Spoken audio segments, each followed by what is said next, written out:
Virtual assistant or freelancer, pwede nga bang makapag-avail ng property dito sa Ortigas? Syempre, pwede po kayo mag-avail ng property through Pag-ibig or bank financing. As long as makapag-provide po tayo ng mga dokumento at pasok tayo sa required income ni bank or ni Pag-ibig for a particular loan term.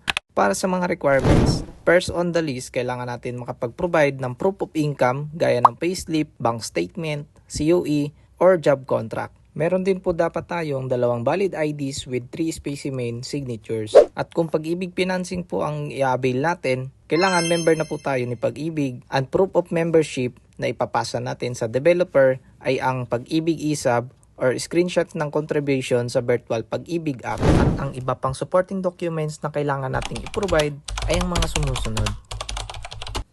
Kaya kung ikaw ay isang BE or freelancer na naghahanap ng property, Urban Deca Homes Ortigas provide all your needs. At for only 10,000 initial cash out only, sayong-sayo na ang property na to. For more details, just send me a message on Viber or WhatsApp.